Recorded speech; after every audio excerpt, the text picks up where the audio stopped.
আসসালামু আলাইকুম। Destination medical coaching থেকে সকলকে স্বাগত। আজকে আমরা কথা বলবো বিএসএমএস, বিইউএমএস এবং বিএএমএস এর সার্কুলার নিয়ে। যদিও 2024 সালের সার্কুলারটি এখনো প্রকাশিত হয়নি, তবে 2023 সালের সার্কুলার অনুযায়ী আমরা জানার চেষ্টা করব এর রিকোয়ারমেন্ট গুলো এবং কিভাবে পরীক্ষা হয়, অর্থাৎ মান বন্টন, কিন্তু ওভারঅল সবকিছু আমরা জানার চেষ্টা করব। তো আমরা এখানে মোটামুটি 200 মার্কের মতো পরীক্ষা হয়ে থাকে। তার মধ্যে 100 মার্ক হচ্ছে এমসিকিউ পদ্ধতিতে এবং বাকি 100 মার্ক জিপিএ থেকে। এর মধ্যে এইচএসসি থেকে 40 এবং এইচএসসি থেকে 60 মার্ক থেকে থাকে। এবং এখানে জিপিএ থাকতে হবে কমপক্ষে 8 থাকতে হবে এবং এসএসসি এবং এইচএসসি 3.5, একটাতে 3.5 করে, দুটো মিলে 8 অ্যাটলিস্ট থাকতে হবে। তবে এখানে মুক্তিযোদ্ধা এবং পার্বত্য চট্টগ্রাম যারা আছেন তাদের জন্য এটা কিছুটা শিথিলযোগ্য। সেখানে আপনার 7 থাকলেও তারা আবেদন করতে পারবে।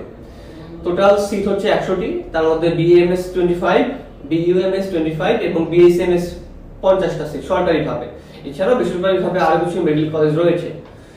তো এই 50টা টোটাল 100টা সিটের মধ্যে দেখা যায় যে এখানে কিছু কোঠা রয়েছে, যেমন প্রতিবন্ধী কোঠা রয়েছে সম্ভবত একটি এবং মুক্তিযোদ্ধা কোঠা রয়েছে একটি। তো ইন জেনারেল কোঠা 98টি এবং 2টি হচ্ছে কোঠার অন্তর্ভুক্ত। এখন এখানে আরো কিছু গুরুত্বপূর্ণ তথ্য এখানে জানা আমাদের জন্য জরুরি। সেটা হচ্ছে যে আমাদের এই পরীক্ষায় কিন্তু নেগেটিভ মার্কিংটা থাকে না। হ্যাঁ, তোমরা অনেকেই এই বিষয়টা নিয়ে অনেক সন্দেহান থাকো যে নেগেটিভ থাকে কিনা। আমাদের পরীক্ষায় কোনো নেগেটিভ, অর্থাৎ বিএসএমএস, বিইউএমএস এবং বিএএমএস যেহেতু তিনটা একসাথে সমৃদ্ধভাবে পরীক্ষা হয়, এখানে কোনো নেগেটিভ মার্কিংটা ঢাকা হয় না। এবং আরেকটা বিষয় যে এখানে পাস মার্ক কাটা যায় কিনা, যারা সেকেন্ড টাইমে পরীক্ষা দিবা তাদেরকে পাস মার্ক কাটা যাবে কিনা। তো এখানে একটা খুবই ভালো সংবাদ হচ্ছে যে সেকেন্ড টাইমের এখানে পাস মার্ক কাটা যায় না। তো তোমাদের যারা সেকেন্ড টাইমার আছো তাদের জন্য এটা একটা বেস্ট চয়েস হতে পারে। এখানে নেগেটিভ নেই, প্লাস সেকেন্ড টাইমারে পাস মার্ক কাটা যাচ্ছে না এবং অন্যান্য তুমি সকল সুবিধাই ঢাকা শহরের ভিতরে একটা ক্যাম্পাস থেকে তুমি পেয়ে যাচ্ছ। তো এই বিষয়টা খুবই ইন্টারেস্টিং। এছাড়াও সার্কুলার এর যদি কোনো সংযোজন কিংবা বিয়োজন হয় তাহলে আমরা আমাদের পেজ কিংবা গ্রুপের মাধ্যমে আমরা তোমাদের জানিয়ে দেওয়ার চেষ্টা করব। এবং আরেকটা বিষয় কনফিউশন থেকে যায় স্টুডেন্টদের মধ্যে যে আমি আসলে সাবজেক্ট কোনটা চয়েস দিব। প্রথমেই বলে রাখি, এখানে আসলে কোনো মাইগ্রেশন সিস্টেমটা নেই। তোমাকে যে সাবজেক্টটা আসবে তোমাকে সেই সাবজেক্টেই আসলে ভর্তি হয়ে যেতে হবে। যেহেতু মাইগ্রেশন সিস্টেমটা নেই, এই কারণে সাবজেক্ট চয়েসটা খুবই গুরুত্বপূর্ণ।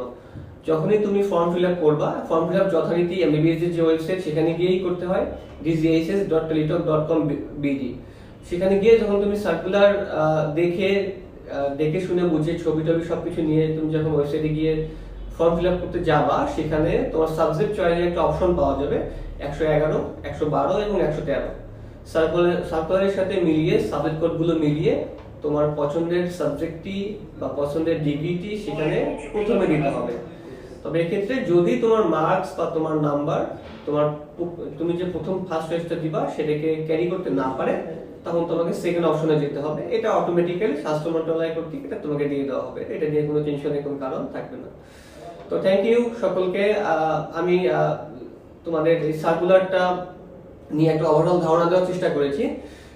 ইনশাআল্লাহ ইন ফিউচারে আবার দেখা হবে। ধন্যবাদ। আসসালামু আলাইকুম।